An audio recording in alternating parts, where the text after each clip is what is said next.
ഇത് കൽപ്പറ്റയിൽ 100%. അപ്പോൾ കാര്യങ്ങളറിയാലോ റാന്തലിൽ കൽപ്പറ്റ മണ്ഡലത്തിൽ ഒരു മാറ്റം വരണമെന്ന് ജനങ്ങൾ ആഗ്രഹിക്കുന്നു.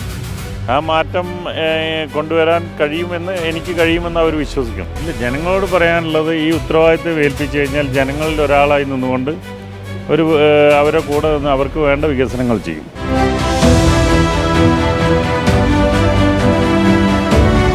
വയനാട് വിഷൻ്റെ സ്ഥാനാർത്ഥിയോടൊപ്പം പരിപാടിയിലേക്ക് എല്ലാ പ്രിയപ്പെട്ട പ്രേക്ഷകർക്കും സ്വാഗതം. നമ്മളിപ്പോൾ ഉള്ളത് കൽപ്പറ്റ ടൗണിലാണ്. കൽപ്പറ്റ ജിയോ പമ്പിലാണ് ഉള്ളത്. പമ്പിലിപ്പോൾ എത്തിയപ്പോഴത്തേക്കും കൽപ്പറ്റ നിയോജക മണ്ഡലം LDF സ്ഥാനാർത്ഥി ശ്രീ PK അനിൽകുമാർ വോട്ട് അഭ്യർത്ഥിച്ച് പമ്പിലെത്തിയിരിക്കുകയാണ്. പമ്പിലെ തൊഴിലാളികൾ, എണ്ണയടിക്കാൻ വരുന്നവർ, അതുപോലെ തന്നെ ബസ് തൊഴിലാളികളൊക്കെ ആയിട്ട് വോട്ട് അഭ്യർത്ഥിച്ചുകൊണ്ടിരിക്കുകയാണ്. ഇനി മണിക്കൂറുകൾ മാത്രമാണ് നമുക്ക് മുമ്പിൽ ഉള്ളത്. പര്യടനം എവിടം വരെ എത്തി, ആരെയൊക്കെ ഇനി കാണാൻ ബാക്കിയുണ്ട്? ഇല്ല, രണ്ട് റൗണ്ട് പര്യടനം വാഹനപ്രചരണ കഴിഞ്ഞു. അതിനു മുമ്പ് കുറേ സ്ഥലങ്ങളിൽ പോയി എല്ലാവരും കണ്ടിരുന്നു.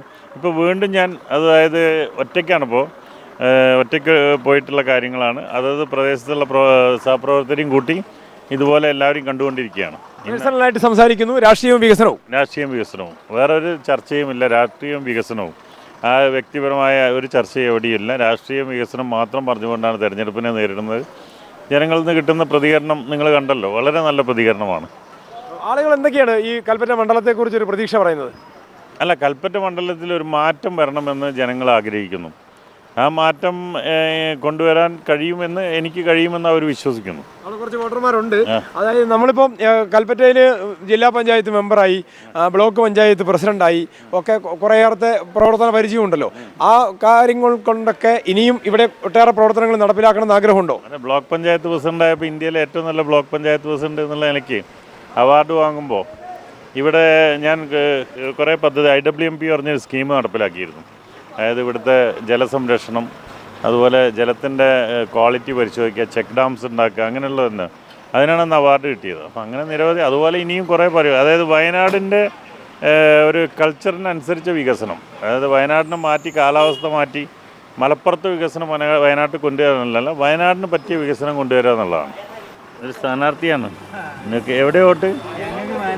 മാനന്തവാടി. അപ്പോൾ ഓർക്കുള്ള വോട്ടർമാരാണ്. ഓക്കെ, ശരി. എവിടെ വോട്ട്? കൽപ്പറ്റയാണോ? അത് ശരി. ഇന്നിപ്പോൾ വോട്ട് പിടുത്തൊക്കെ ഇങ്ങനെയാണ്. കാരണം ഈ പമ്പിൽ മാത്രമേ ഡീസലുള്ളൂ. അപ്പോൾ എല്ലാവരും ഉണ്ടല്ലോ. എങ്ങനെയുണ്ട് ഇലക്ഷൻ ചൂട്? നമ്മൾ മറക്കരുത്. ഓക്കെ, ശരി. അപ്പോൾ അങ്ങനെയാണ്. ഇതേപോലെ പേഴ്സണലായിട്ട് പലർക്കും മുഖപരിചയം ഉള്ളതുകൊണ്ടേ പിന്നീട് ഒരു പരിചയപ്പെടുത്തേണ്ട ആവശ്യം പലർക്കും വരുന്നില്ല. ഞാൻ എപ്പോഴും എൻ്റെ ഒരു സ്റ്റൈൽ എന്ന് പറഞ്ഞാൽ വെറുതെ ഉള്ള സമയം കൽപ്പറ്റ റോഡിൽ കൂടി നടക്കുന്ന ഒരാളാണ്. അതുകൊണ്ട് മുഖപരിചയം എല്ലാവർക്കും ഉണ്ട്. അപ്പോൾ അതുകൊണ്ട് അത് പരിചയപ്പെടുത്തൽ ആവശ്യമില്ല. അതൊരു ഗുണമാണ്. പരിചിതനാണ്, എല്ലാവർക്കും അറിയാം. നമ്മളവരെ കൂടെ നടക്കുന്നതാണ്. ഒരു സെലിബ്രിറ്റി ഒന്നുമല്ല. ആ പരിവേഷം ഗുണം ചെയ്യുന്നുണ്ട്. നമസ്കാരം, PK അനിൽകുമാർ, ഇവിടുത്തെ LDF കാൻഡിഡേറ്റാണ്. വീട് എവിടെ? കൂത്തുപറമ്പ് അല്ലേ? അപ്പോൾ പ്രവീണിൻ്റെ വോട്ടറാണ് നിങ്ങൾ? ഓക്കെ. ഞാനിവിടുത്തെ കാൻഡിഡേറ്റാണ്. ഇപ്പോൾ നമ്മൾ ആദ്യം എല്ലാ ദേവാലയങ്ങളും അങ്ങനത്തെ പള്ളികൾ, കുറേ അമ്പലങ്ങളിൽ അങ്ങനെയൊക്കെ ഉണ്ടായിരുന്നു. ഉത്സവങ്ങൾ സീസണാണല്ലോ, അതിലൊക്കെ നടത്തി. അത് കഴിഞ്ഞ് വാഹനപ്രചരണ യാത്ര നടത്തി. ഇപ്പോൾ വീണ്ടും ഇന്ന് തൊട്ട് ഞാൻ ഇങ്ങനെ ക്ലബ്ബുകൾ, ചില ഉന്നതികൾ, അതിലൊക്കെ സന്ദർശനം നടത്തിക്കൊണ്ടിരിക്കും. അവസാന മണിക്കൂറുകളിൽ നമ്മൾ എന്തൊക്കെ തന്ത്രങ്ങളാണ് ഇനി പയറ്റാനുള്ളത്? ഇല്ല, ഇതിൽ തന്ത്രങ്ങളൊന്നുമില്ല. കാരണം ഇതിലൊരു മാൽ പ്രാക്ടീസ് ചെയ്തിട്ടുള്ള ഇലക്ഷൻ വിജയത്തിനൊന്നും നമ്മൾ ശ്രമിക്കുന്നില്ല. നമ്മൾ പക്ക രാഷ്ട്രീയം പറയുന്നു, വികസനം പറയുന്നു, ജനങ്ങൾ അതിനെ വോട്ട് ചെയ്യുക എന്നുള്ളതായിരുന്നു.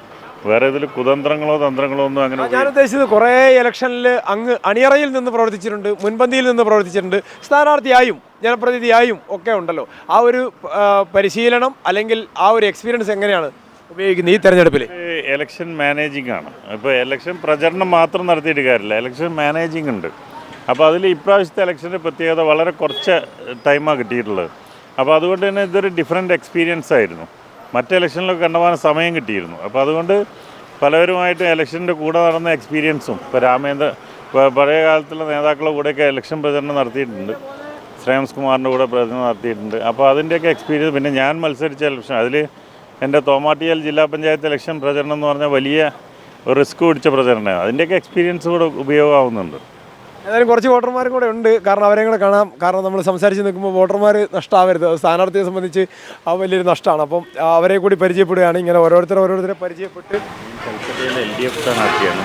എവിടെ വീട്? ഏറ്റവും. അപ്പോൾ അത് പിന്നെ നമ്മളുടെ ORKകളാണ് നിങ്ങൾ? ഓക്കെ. അപ്പോൾ ശരി, അവിടെ കേരളത്തിന് വോട്ട് കൊടുക്കുക. നിർഭാഗ്യവശാല് നമ്മൾ പമ്പിൽ വന്നപ്പോഴത്തേക്കും മാനന്തവാടി മണ്ഡലക്കാരാണ് കൂടുതൽ വന്നത് ഇവിടെ. ഇതൊരു കൽപ്പറ്റയിലെ വോട്ടറാണ് കേട്ടോ. ഇത് കൽപ്പറ്റയിലെ 100%. അപ്പോൾ കാര്യങ്ങളറിയാലോ. അപ്പോൾ റാന്തലിൽ ഓക്കെ. അപ്പോൾ അത് തന്നെയാണ് ഇപ്പോൾ നമ്മൾ അവസാന നിമിഷം ഈ ജനങ്ങളോട് എന്താണ് പറയാനുള്ളത്? ഇല്ല, ജനങ്ങളോട് പറയാനുള്ളത് ഈ ഉത്തരവാദിത്തം ഏൽപ്പിച്ചു കഴിഞ്ഞാൽ ജനങ്ങളിൽ ഒരാളായി നിന്നുകൊണ്ട് അവരെ കൂടെ നിന്ന് അവർക്ക് വേണ്ട വികസനങ്ങൾ ചെയ്യും. ഇത്രയും കാലം ചെയ്തിരുന്നത് ഒരധികാരമില്ലാത്ത പ്രവൃത്തിയായിരുന്നെങ്കിൽ അതിൻ്റെ കുറേ ഇപ്പോൾ ദുരന്ത മേഖലയിലൊക്കെ നമ്മൾ സാധാരണ ഒരു പ്രവർത്തകനായിരുന്നു. പക്ഷേ മറ്റുള്ളവർക്ക് അതിൻ്റെ ഹൈപ്പ് കിട്ടിയിരുന്നു. പക്ഷേ നമ്മളവിടെ ഉണ്ടായിരുന്നു. അതിൻ്റെ റീൽസും ഫോട്ടോസും ഒന്നിട്ടില്ല. പക്ഷേ നമ്മൾ അവിടുത്തെ മേപ്പാടിക്കാർക്കൊക്കെ അറിയാം. അപ്പോൾ അതുപോലെ ജനങ്ങളുടെ കൂടെ നിന്ന് ഇനിയും പ്രവർത്തിക്കും. തൊഴിലാളികളെയും അതുപോലെ തന്നെ ഉന്നതികളിലെ ആൾക്കാരെയൊക്കെ പരമാവധി കാണാൻ ഈ സമയമൊക്കെ ഉപയോഗിച്ചിട്ടുണ്ട് അദ്ദേഹം. കാരണം ഒരു തൊഴിലാളി നേതാവ് എന്ന നിലയിൽ തന്നെയും അവരോടൊപ്പം പ്രവർത്തിച്ച ആളെന്ന നിലയിലുമൊക്കെ ഇങ്ങനെ പ്രവർത്തനമൊക്കെ നടത്തി. മേപ്പാടി എവിടെ വിംസിൽ വന്ന ഈസ്റ്റർ ആയിരുന്നു. ഓക്കെ. ശരി, അപ്പോൾ മാനന്തവാടി വോട്ടർമാരെ ഇപ്പോൾ കാണുന്ന ഞാൻ. ശരി. അപ്പോൾ അത് തന്നെയാണ് സ്ഥാനാർത്ഥി എന്ന നിലയിൽ അദ്ദേഹത്തിന് പറയാനുള്ളത്. തികഞ്ഞ വിജയപ്രതീക്ഷയിലാണ് LDF സ്ഥാനാർത്ഥി PK അനിൽകുമാർ ഉള്ളത്. ഇനി മണിക്കൂറുകൾക്കുള്ളിൽ തന്നെ ജനം വിധി എഴുതാനായി പോളിംഗ് ബൂത്തിലേക്ക് പോവുകയാണ്.